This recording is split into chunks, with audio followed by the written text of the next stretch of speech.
நமச்சிவாய வாழ்க. நாதன்தாள் வாழ்க. இமைப்பொழுதும் என் நெஞ்சில் நீங்காதான் தாழ் வாழ்க.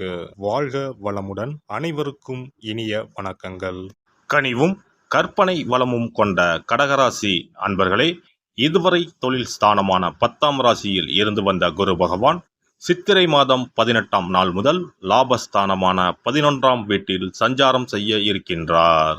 லாபஸ்தானத்தில் இருக்கின்ற குரு பகவான் தான் நின்ற ராசியில் இருந்து 5ஆம் பார்வையாக கன்னி ராசியான சகோதர ஸ்தானத்தையும், 7ஆம் பார்வையாக விருச்சிக ராசியான புத்திரஸ்தானத்தையும், 9ஆம் பார்வையாக மகர ராசியான களத்திரஸ்தானத்தையும் பார்வையிட இருக்கின்றார். குரு பகவான் 5ஆம் பார்வையாக சகோதர ஸ்தானத்தை பார்ப்பதால் இளைய உடன் பிறந்தவர்களின் வழியில் ஒத்துழைப்பு கிடைக்கும்.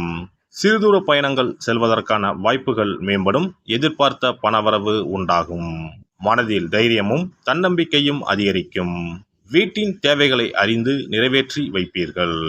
குரு பகவான் 7ஆம் பார்வையாக புத்திரஸ்தானத்தை பார்ப்பதினால் பூர்வீக சொத்துக்களில் இருந்து வந்த பிரச்சனைகள் தீரும். பேச்சில் தெளிவு பிறக்கும். புது வீடு வாகனம் வாங்கும் வாய்ப்புகள் ஏற்படும். தனிப்பட்ட சில அனுபவத்தின் மூலம் செயல்களில் மாற்றம் ஏற்படும். திருமணமான தம்பதிகளுக்கு சுப செய்திகள் கிடைக்கும். குலதெய்வ பிரார்த்தனை மற்றும் வழிபாடுகளை மேற்கொள்வீர்கள். குரு பகவான் 9ஆம் பார்வையாக களத்திரஸ்தானத்தை பார்ப்பதினால் அயல்நாடு செல்வதற்கான வாய்ப்புகள் அமையும். திறமைக்கான மதிப்புகள் கிடைக்கும். ஆன்மீக பயணங்களை மேற்கொள்வீர்கள். தர்ம பணிகளில் ஈடுபாடுகள் உண்டாகும். அரசாங்க விஷயங்களில் இருந்து வந்த தாமதம் நீங்கும். தந்தை வழியில் ஒத்துழைப்பு கிடைக்கும். குரு பகவான் லாபஸ்தானத்தில் நிற்பதினால் தனவரவுகளில் இருந்து வந்த நெருக்கடிகள் குறையும். உடன் பிறந்தவர்களின் வழியில் ஒத்துழைப்பு ஏற்படும். வெளிவட்டாரத்தில் செல்வாக்கும் மதிப்பும் உயரும். குழந்தைகளின் எண்ணங்களை நிறைவேற்றி வைப்பீர்கள். மனதளவில் புதிய நம்பிக்கையும் தைரியமும் உண்டாகும். எதிர்பாராத சில அதிர்ஷ்டகரமான வாய்ப்புகள் கிடைக்கும். குரு பகவான் கிருத்திகை நட்சத்திரத்தில் சஞ்சாரிக்கும் போது தனவரவுகளில் இருந்து வந்த தாமதங்கள் விலகும். குடும்பத்தில் வேறுபாடுகள் ஏற்பட்டாலும் ஒற்றுமை குறையாது. வெளிவட்டார தொடர்புகளால் ஆதாயம் அடைவீர்கள். வியாபாரத்தில் சில நுட்பங்களை புரிந்து கொண்டு வரவுகளை மேம்படுத்துவீர்கள். அரசு காரியங்களில் அனுகூலம் ஏற்படும். நிலுவையில் இருந்து வந்த செயல்களை செய்வதற்கான சூழல் உண்டாகும். குரு பகவான் ரோகிணி நட்சத்திரத்தில் சஞ்சாரிக்கும் போது பணி நிமித்தமான வெளியூர் தொடர்புகளால் மதிப்பும் ஆதாயமும் அதிகரிக்கும். குரு பகவான் ரோகிணி நட்சத்திரத்தில் சஞ்சாரிக்கும் காலகட்டத்தில் பணி நிமித்தமான வெளியூர் தொடர்புகளால் மதிப்பும் ஆதாயமும் ஏற்படும். எதிர்பார்த்திருந்த கடன் சார்ந்த உதவிகள் கிடைக்கும். விடாப்பிடியாக செயல்பட்டு நினைத்ததை செய்து முடிப்பீர்கள். தேவைகளை நிறைவேற்றிக் கொள்வதற்கான வாய்ப்புகள் அமையும். உறவினர்களிடத்தில் புரிதலும் அனுசரிப்பும் வேண்டும். உடல் தோற்றத்தில் சிறு சிறு மாற்றங்கள் ஏற்படும். மனதளவில் இருந்து வந்த கவலைகள் நீங்கி புத்துணர்ச்சி ஏற்படும். குரு பகவான் மிருகசிரிச நட்சத்திரத்தில் சஞ்சாரிக்கும் போது குழந்தைகளின் வழியில் மகிழ்ச்சியான சூழல் உண்டாகும். கடன் சார்ந்த பிரச்சனைகளை குறைப்பதற்கான சூழல் அமையும். வழக்கு தொடர்பான விஷயங்களில் திடீர் திருப்பங்கள் ஏற்படும். உயர்நிலை கல்வியில் நல்ல மதிப்பெண்களை பெறுவீர்கள். அசையா சொத்துக்களை வாங்குவதற்கான எண்ணங்கள் மேம்படும். பொழுதுபோக்கு விஷயங்களில் தனிப்பட்ட ஈர்ப்பு ஏற்படும். குரு பகவானின் வக்கரகால சஞ்சாரத்தின் போது சிந்தனையின் போக்கில் மட்டும் சற்று கவனத்துடன் இருக்கவும். ஆடம்பரமான விஷயங்களை தவிர்ப்பது நெருக்கடியை குறைக்கும்.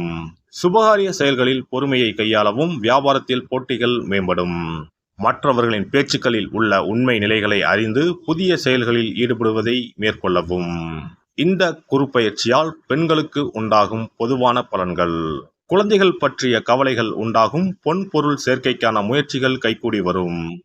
சிறு மற்றும் குறு தொழிலில் இருப்பவர்களுக்கு முன்னேற்றம் உண்டாகும். பூர்வீக சொத்துக்கள் கிடைப்பதில் இருந்து வந்த தடைகள் விலகும். தடைப்பட்ட காரியங்களை செய்து முடிப்பீர்கள். எதிர்பாராத சில பயணங்களின் மூலம் புதிய அனுபவம் கிடைக்கும்.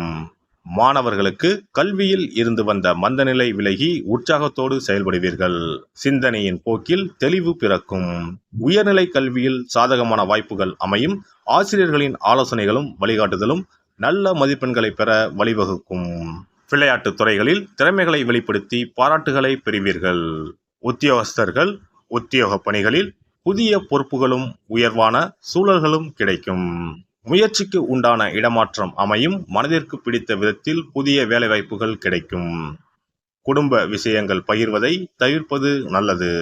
இழுபறியாக இருந்து வந்த சில வரவுகள் கிடைக்கும். சக பணியாளர்களிடத்தில் அனுசரித்து செல்லவும். வெளிநாடு சென்று வேலை செய்வதற்கான வாய்ப்புகள் சாதகமாக அமையும். வியாபாரிகள் வியாபாரத்தில் இருந்து வந்த நெருக்கடியான சூழல் குறையும். அரசு வழியில் சில உதவிகள் கிடைக்கும். எதிர்காலம் சார்ந்த சில முடிவுகளும் அபிவிருத்திக்கான வாய்ப்புகளும் உண்டாகும். வாக்குறுதிகள் அளிக்கும் பொழுது சற்று சிந்தித்து செயல்படவும். கொடுக்கல் வாங்கலில் தகுந்த ஆவணங்களை கொண்டு செயல்படுவது லாபத்தை பெருக்கும். நவீன தொழில்நுட்பம் சார்ந்த கருவிகளின் சேர்க்கை ஏற்படும். கூட்டாளிகளுடன் பணிவான பேச்சுக்கள் மூலம் நன்மதிப்பை பெறுவீர்கள். கலை சார்ந்த துறைகளில் இருப்பவர்களுக்கு எதிர்காலம் சார்ந்த ஒருவிதமான குழப்பம் உண்டாகும். புதிய முயற்சிகளில் சிறு சிறு தடைகளுக்கு பின்பு சாதகமான வாய்ப்புகளும் மதிப்புகளும் ஏற்படும். சகோதரர்களின் வழியில் அனுசரித்து நடந்து கொள்ளவும். எதிர்பாராத சில வெளியூர் பயணங்களால் உடலில் ஒருவிதமான சோர்வு உண்டாகும். மற்றவர்களின் கருத்துக்களுக்கு மதிப்பளித்து செயல்படுவது நன்மதிப்பை உண்டாக்கும். அரசியல்வாதிகளுக்கு இது ஒரு பொன்னான காலகட்டமாக அமையும். பொதுமக்களின் ஒத்துழைப்பும் தொண்டர்களின் ஆதரவும் மகிழ்ச்சியை ஏற்படுத்தும். வித்தியாசமான சிந்தனைகளின் மூலம் வெற்றி வாய்ப்புகளை உருவாக்கி கொள்வீர்கள். கட்சி சார்ந்து வெளியூர் பயணம் செல்லக்கூடிய சூழல் உண்டாகும். பொருளாதாரத்தில் இருந்து வந்த மந்த நிலை குறையும். நடைபெற இருக்கின்ற குறு பயிற்சியால் முயற்சிகளில் இருந்து வந்த தடைகளை நுட்பமாக செயல்பட்டு உடன் இருப்பவர்களின் ஒத்துழைப்பால் மாற்றங்களை உருவாக்குவீர்கள். செவ்வாய்க்கிழமை தோறும் நல்லெண்ணெய் தீபம் ஏற்றி மாரியம்மனை வழிபாடு செய்து வர நினைத்த காரியங்கள் கைகூடி வரும். குரு பெயர்ச்சிக்கான சிறப்பு பரிகாரம். வியாழக்கிழமை விரதம் இருக்கும் முறை. வியாழக்கிழமை அன்று அதிகாலையில் எழுந்து குளித்து மஞ்சள் நிற ஆடை அணிந்து விரதம் இருக்க வேண்டும். அருகிலுள்ள கோவிலின் நவகிரக சன்னதிக்கு சென்று குரு பகவானுக்கு சந்தனம், மஞ்சள் போன்றவற்றை கொண்டு அபிஷேகம் செய்ய வேண்டும். பிறகு குங்குமப்பூ கலந்த பசும்பாலை கொண்டு குரு பகவானுக்கு அபிஷேகம் செய்து வழிபட வேண்டும். மஞ்சள் நிற பூக்கள் சாற்றி மஞ்சள் நிற இனிப்புகளை நைவேத்தியம் செய்து வழிபட வேண்டும். குரு பகவானுக்குரிய தானியமான கொண்டை கடலையை நைவேத்தியமாகவோ அல்லது கொண்டை கடலையில் மாலை கட்டியோ அணிவிக்கலாம். மாலை நேரத்தில் மஞ்சள் நிற இனிப்புகள், ஆடைகள் போன்றவற்றை வறுமை நிலையில் இருப்பவர்களுக்கு தானம் அளிப்பது நல்லது. இரவில் உப்பு சேர்க்காத உணவை சமைத்து சாப்பிட்டு வியாழக்கிழமை விரதத்தை நிறைவு செய்யலாம். குரு பகவானை வழிபடும் முறை. குரு பகவானுக்கு தேங்காய் எண்ணெய், நல்லெண்ணெய், நெய் ஆகிய மூன்றையும் கலந்து விளக்கேற்ற வேண்டும். குரு பகவானுக்கு ஏற்றப்படும் விளக்குகளின் எண்ணிக்கை 11 அல்லது 21 இருப்பது சிறந்தது. குரு பகவானுக்கு பிடித்த மலர்கள் முல்லை, மல்லிகை. ஆகையால் அவருக்கு முல்லை அல்லது மல்லிகை மாலையை அணிவித்து கொண்டை கடலையை படைத்து வழிபடுவது சிறந்தது. குரு பகவானுக்குரிய வளர்பிறை வியாழக்கிழமை விரதத்தை முறையாக மேற்கொள்பவர்களுக்கு வாழ்வில் பல யோகங்கள் ஏற்படும். சரியான காலத்தில் திருமணம் நடக்கும். ஜாதகத்தில் குரு கிரக தோஷம் இருப்பவர்கள் இந்த விரதத்தை கடைபிடிப்பதால் தோஷங்கள் நீங்கும்.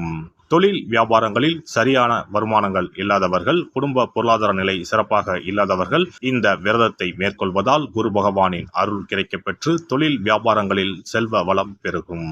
மேலும் எதிர்பாராத சிறந்த வாழ்க்கை உண்டாகும். எல்லாம் வல்ல இறையருளால் நீங்களும் உங்கள் அன்பு குடும்பமும் உடல் நலம், நீலாயுள், நிறை செல்வம், உயர் புகழ், மெய்ஞானம் ஓங்கி வாழ்க வளமுடன். இந்த வீடியோ பதிவு உங்களுக்கு பிடித்திருந்தால் லைக் பண்ணுங்க, கமெண்ட் பண்ணுங்க, ஷேர் பண்ணுங்க, மறக்காம சப்ஸ்கிரைப் பண்ணுங்க, பக்கத்துல இருக்கிற பெல் பட்டனை கிளிக் பண்ணுங்க. நன்றி, வணக்கம். ஓம் நமச்சிவாய. சிவாய நம.